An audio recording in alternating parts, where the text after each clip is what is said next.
ಅರ್ಥ ಅಂದ್ರೆ ಓಂ ಅಂದ್ರೆ ಶಬ್ದ.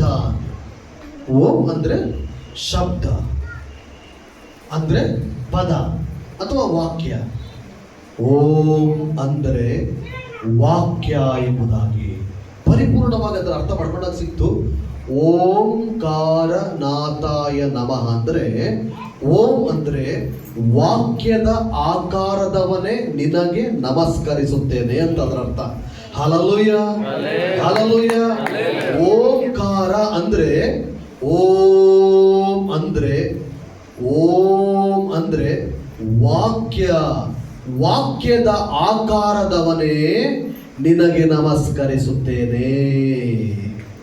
ದೇವರು ಆದಿಯಲ್ಲಿ ಯಾವ ಆಕಾರದಲ್ಲಿದ್ದರು?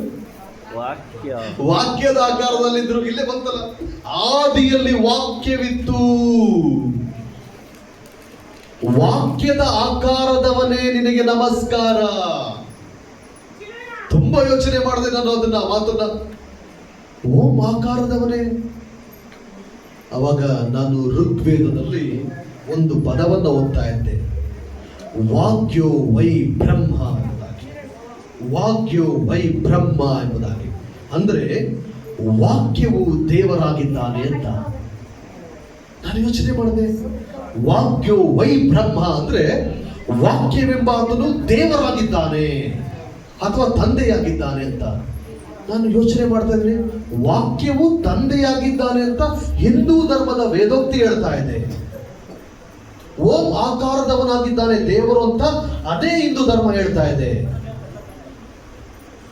ಶಬ್ದೋ ವೈ ಬ್ರಹ್ಮ ಅಂತ ಹೇಳ್ತಾ ಇದೆ. ಇನ್ನೊಂದು ಕಡೆ ಶಬ್ದೋ ವೈ ಬ್ರಹ್ಮ ಅಂದ್ರೆ ಶಬ್ದವೇ ದೇವರಾಗಿದ್ದಾನೆ.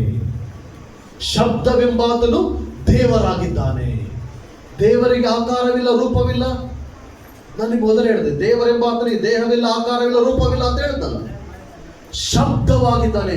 ದೇವರೆಂಬುವನು ಶಬ್ದವಾಗಿದ್ದಾನೆ. ಹಲ್ಲೆಲೂಯ. ಅಬ್ರಹಾಮನು ಏನ್ ಕೇಳ್ದ? ಶಬ್ದ ಕೇಳ್ದ. ಅಬ್ರಹಾಮನಿಗೆ ನಿಂತ್ಕೊಂಡಿದ್ದಾನೆ. ಆಕಾಶದ ವಾಣಿ ಆಯ್ತು. ಏನಂತಾಯ್ತು? ಅಬ್ರಹಾಮ್, ನಾನು ನಿನ್ನ ತಂದೆಯ ದೇವರು, ನಿನ್ನ ಪೂರ್ವಿಕರ ದೇವರು, ನಾನು ಪರಿಶುದ್ಧನಾದ ದೇವರು, ನಾನು ಸರ್ವಶಕ್ತನಾದ ದೇವರು, ನನಗೆ ನಡಕೊಂಡು ದೋಷವಿಲ್ಲದವನಾಗಿರುವಂತ 17ನೇ ಅಧ್ಯಾಯ ಮತ್ತು 15ನೇ ಅಧ್ಯಾಯ ಆದಿಕಾಂಡದಲ್ಲಿ ನನಗೆ ನಡಕೊಂಡು ದೋಷವಿಲ್ಲದವನಾಗಿ ಶಬ್ದ ಮಾತ್ರ ಕೇಳ್ದ. ಆ ರೂಪವನ್ನು ನೋಡ್ಲಿಕ್ಕೆ ಅವನಿಗೆ ಆಗಲಿಲ್ಲ. ರೂಪವನ್ನು ನೋಡಿಲ್ಲ. ದೇವರ ರೂಪ. ದೇವರು ಶಬ್ದವಾಗಿದ್ದಾನೆ. Hallelujah hallelujah. ಹಿಂದೂ ಧರ್ಮ ಬೋಧಿಸ್ತಿರೋದು ಕೂಡ ಸತ್ಯ ದೇವರಾದ ಈತನನ್ನೇ. ಮುಸ್ಲಿಂ ಧರ್ಮ ಬೋಧಿಸುವುದು ಕೂಡ ಸತ್ಯ ದೇವರಾದ ಕರ್ತನನ್ನೇ. ಇದರ ಆಳವನ್ನ ತಿಳಿದು ಅದರ ಅರ್ಥವನ್ನ ಕೊಡ್ತಾ ಇಲ್ಲ ಜನರಿಗೆ. ಇದನ್ನು ತೆಗೆದು ಅದಕ್ಕೆ ಕೊಡ್ತಾ ಇಲ್ಲ.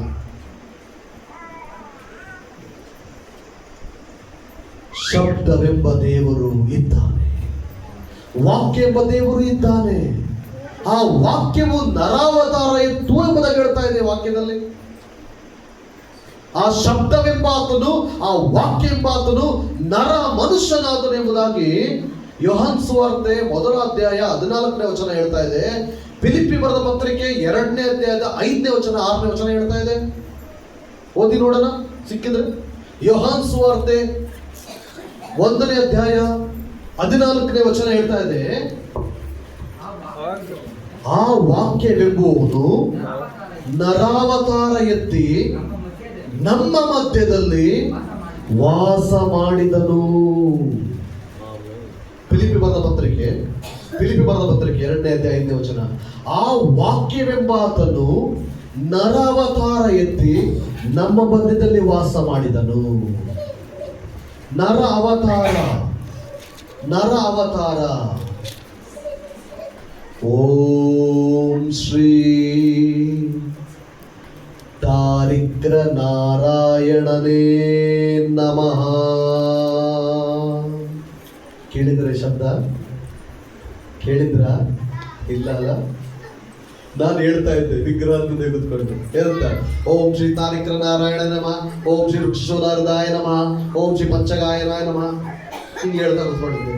ಓಂ ಶ್ರೀ ಹಂಗೆ ಹಿಂಗೆ ಹಿಂಗೆ ಹಂಗೆ ಹಿಂಗೆ ಅಂತ ಹೇಳ್ತಾ ಹಿಂಗೆ ಕೂತ್ಕೊಂಡು ಇದ್ರ ಹಂಗೆ ಹಿಂಗೆ ಅನ್ನೋದು ಇದು ಈ ಸತ್ಯ ಅಂತ ಈಗ ಗೊತ್ತಾಗ್ತಾ ಇದ್ದಾರೆ. ಓಂ ಶ್ರೀ ತಾರಿಕ್ರ ನಾರಾಯಣನೇ ನಮಃ. ಈ ಮಾತಿಗೆ ಫಿಲಿಪಿ ಬರೆದ ಪತ್ರಿಕೆ 2ನೇ ಅಧ್ಯಾಯ 5ನೇ ವಚನ ಉತ್ತರ ಕೊಡುತ್ತೆ ನೋಡಿ. ಫಿಲಿಪಿ ಅವರು ಬರೆದ ಪತ್ರಿಕೆ 2ನೇ ಅಧ್ಯಾಯ 5ನೇ ವಚನ ಓದ್ ನೋಡ್ರಿ. ಕ್ರಿಸ್ತ ಯೇಸುವಿನಲ್ಲಿದ್ದಂತ ಮನಸ್ಸು ನಿಮ್ಮಲ್ಲಿಯೂ ಇರಲಿ. ಆತನು ದೇವ ಸ್ವರೂಪನಾಗಿದ್ದರು, ದೇವರಿಗೆ ಸರಿಸಮಾನನಾಗಿರುವನೆಂಬ ಅಮೂಲ್ಯ ಪದವಿಯನ್ನ ಬಿಡಲೊಲ್ಲೆನು ಎಂದು ಎಣಿಸದೆ ತನ್ನನ್ನ ಬರಿದು ಮಾಡಿಕೊಂಡು ದಾಸನ ರೂಪವನ್ನು ಧರಿಸಿಕೊಂಡು ಮನುಷ್ಯನಿಗೆ ಸದೃಶ್ಯನಾದನು. ಹಲ್ಲೆಲೂಯಾ. ಕ್ರಿಸ್ತ ಯೇಸುವಿನಲ್ಲಿ ಮನಸ್ಸಿರ್ಲಪ್ಪ ನಿಮಗೆ. ದೇವ ಸ್ವರೂಪನಾಗಿದ್ದರೂ ಆ ಪದವಿಯನ್ನ ನಾನು ಬಿಡಲ್ಲ, ನಾನು ಇಲ್ಲೇ ಇರ್ತೀನಿ ಅಂತ ಹೇಳದೆ ಆ ಪದವಿಯನ್ನ ಬಿಟ್ಟು ಶಬ್ದವೆಂಬ ವಾಕ್ಯವೆಂಬ ಆ ವ್ಯಕ್ತಿ ಈ ಮನುಷ್ಯನಾಗಿ ಇಲ್ಲಿ ಮನುಷ್ಯನಿಗೆ ಸದೃಶ್ಯನಾದ. ಹೇಗಾದ ಗೊತ್ತಾ ವಚನ ಮುಂದಕ್ಕೆ ಹೋದ್ರೆ 7ನೇ ವಚನ. ಆತನು ಆಕಾರದಲ್ಲಿ ಹೀಗೆ ಆತನು ಆಕಾರದಲ್ಲಿ ಮನುಷ್ಯನಾಗಿ ಕಾಣಿಸಿಕೊಂಡಿದ್ದಾಗ ತನ್ನನ್ನು ತಗ್ಗಿಸಿಕೊಂಡು ಮರಣವನ್ನು, ಅಂದರೆ ಶಿಲುಬೆಯ ಮರಣವನ್ನು ಹೊಂದುವಷ್ಟು ವಿಧೇಯನಾದನು. ಸಾಕು. ಆಕಾರದಲ್ಲಿ ಯಾರಾದ? ಮನುಷ್ಯನಾದ. ಓಂ ಅಂದ್ರೆ ವಾಕ್ಯ ಎಂಬಾತನೇ. ಶ್ರೀ ಅಂದ್ರೆ ಗೌರವಾನ್ವಿತನು. ತಾರಿಕ್ರ ಅಂದ್ರೆ ಬಡವರಲ್ಲಿ ಬಡವನಾಗಿ ದರಿದ್ರನಾಗಿ. ನಾರಾಯಣನೇ ನಮಃ ಅಂದ್ರೆ ನರ ಮನುಷ್ಯನಾಗಿ ಈ ಲೋಕದಲ್ಲಿ ಪ್ರಯಾಣ ಮಾಡಿದವನೇ ನಿನಗೆ ನಮಸ್ಕಾರ ಮಾಡುತ್ತೇನೆ ಅಂತ ಇದರ ಅರ್ಥ. ಹಲ್ಲೆಲೂಯಾ. ಓಂ ವಾಕ್ಯ ಎಂಬಾತನು, ಗೌರವಾನ್ವಿತನು. ತಾರಿಕ ಅಂದ್ರೆ ಬಡವನಾಗಿ ಈ ಲೋಕದಲ್ಲಿ ನರಮನುಷ್ಯ ಸಾದೃಶ್ಯನಾಗಿ ಭೂಲೋಕದಲ್ಲಿ ಬದುಕಿದ ಏಕೈಕ ದೈವ ಅಂದ್ರೆ ಯೇಸು ಕ್ರಿಸ್ತ. ಹಲ್ಲೆಲೂಯಾ. ಇದನ್ನೇ ನಾನು ಕಲಿತಾ ಬಂದೆ. ಇಂಥ ಸಹಸ್ರನಾಮಗಳು ತುಂಬಾ ಇದಾವೆ ಹೇಳಕ್ಕೆ, ಬಟ್ ಇವತ್ತು ಆಗಲ್ಲ. ಈ ಸಂಸ್ಕೃತ ವರ್ಡ್ಸ್ ಇವತ್ತು ತಿಕ್ಕೊಂಡ್ರೆ ನಿಮಗೆ ಸಾಯಂಕಾಲ 6 ಗಂಟೆ ಆಗುತ್ತೆ ಮುಗಿಯೋದು. ನಿಮ್ಮ ಊಟ ತಣ್ಣಗಾಗುತ್ತೆ, ನಿಮ್ಮ ಹೊಟ್ಟೆ ಗುಡುಗುಡು ಅಂತದ. ಆ ಕಡೆ ಈ ಕಡೆ ಇಲಿಗಳೆಲ್ಲ ಓಡಾಡ್ತಿರ್ತವೆ. ಅಯ್ಯೋ ಬಿಟ್ರೆ ಸಾಕಪ್ಪ, ಈಗಲೇ ಸಿಕ್ಕಾವಣೆ ಟೈಮ್ ತಗೊಂಡವ್ರೆ ಅಂತ ನೀವೇನ್ ಮಾಡ್ತೀರಿ? ಪಾಸ್ಟ್ರಿಗೆ ಎಲ್ಲಿಂದ ಕರ್ಕೊಂಡ್ಬಂದ್ರಿ ಈ ಪಾತ್ರಿನ ಅಂತಾರೆ. ಗ್ಯಾರಂಟಿ ಅಂತೀರಾ? ದೇವರಿಗೆ ಲಾಟ್ ಆಫ್ ಥ್ಯಾಂಕ್ಸ್ ಅಪ್ಪ. ಪರವಾಗಿಲ್ಲ, ನೀವು ಕೂಡ ನಮ್ಮ ಜೊತೆ ಅಡ್ಜಸ್ಟ್ ಆಗ್ತೀರಾ. ನೈಟೇ ಪ್ರಾರ್ಥನೆ, ಬೆಳಗಿನ ಜಾವ 3 ಗಂಟೆ ತನಕ ಪ್ರಾರ್ಥನೆ ಮಾಡ್ತಿದ್ವಿ ನಾವು ಕೂತ್ಕೊಂಡು. ತಿಂಗಳುಗಟ್ಟಲೆ, 1 ತಿಂಗಳು ಪ್ರೇಯರು. ಒಂದ್ ಜಾಗ ಕೂತ್ಕೊಂಡ್ರೆ 1 ತಿಂಗಳು ಪ್ರೇಯರು. ಅಲ್ಲಿ ಕೂತ್ಕೊಂಡು ಇನ್ನೊಬ್ರಿಗೆ ಪ್ರೇಯರ್ ಬಿಟ್ಕೊಡ್ತಿದ್ವಿ. ನಾವು ಊಟ ಮಾಡ್ಕೊಂಡು ಮತ್ತೆ ಪ್ರೇಯರ್ ಕೊಡ್ತಿದ್ವಿ. 1 ತಿಂಗಳುಗಟ್ಟಲೆ ಒಂದೇ ಮನೆ ಒಳಗೆ ಒಂದೇ ಕೊಡೆ ಕೂತ್ಕೊಂಡಿದ್ವಿ. ಯೇಸುವನ್ನು ಕಲಿಯುವ ಆಸೆ, ಯೇಸು ತಿಳ್ಕೊಳ್ಳೋ ಆಸೆ, ಯೇಸು ಎಂಥವನು ಅವ್ರ ರುಚಿ ತಿಳ್ಕೊಳ್ಳೋ ಆಸೆ. ಆ ಆಸೆಗೆ ರಾತ್ರಿ ನಮ್ಮ ಪಾಸ್ಟರ್ ಮುಖನೇ ನೋಡ್ತಾ ಇದ್ದೆ ನಾನು. ನಮ್ಮ ಅಯ್ಯೋರ್ಗಳ ಮುಖನೇ ನೋಡ್ತಾ ಇದ್ದೆ. ಅವ್ರು ಮಾತಾಡೋ ತುಟಿನೇ ನೋಡ್ತಾ ಇದ್ದೆ. ಹಿಂಗೇ ನೋಡ್ತಾ ಇದ್ದೆ. ಶಿವಮೊಗ್ಗದಲ್ಲಿ ಕೂತ್ಕೊಂಡು ಹಿಂಗೇ ನೋಡ್ತಾ ಇದ್ದೆ. ರಾತ್ರಿ ಇಡೀ ಹೇಳೋರು ನಮಗೆ ವಾಕ್ಯ. ಅವ್ರು ಹೇಳಿದ್ದನ್ನು ಕೇಳಿ ಮನಸ್ಸು ತೃಪ್ತಿ ಆಯ್ತು. ಹಲ್ಲೆಲೂಯಾ. ನನ್ನ ಪ್ರಿಯರೇ, ಇನ್ನು ಹೆಚ್ಚು ಮಾತಾಡೋದೇ ಬೇಡ ಅಂತ ನಾನು ಇಟ್ಕೊಳ್ತೀನಿ. ನಿಮ್ಮಲ್ಲಿ ಈ ಮಹಾದೇವರ ನಿತ್ಯ ಸಾರೂಪ್ಯವನ್ನ ನೀವು ಹೊಂದಿಕೊಳ್ಳ್ರಿ.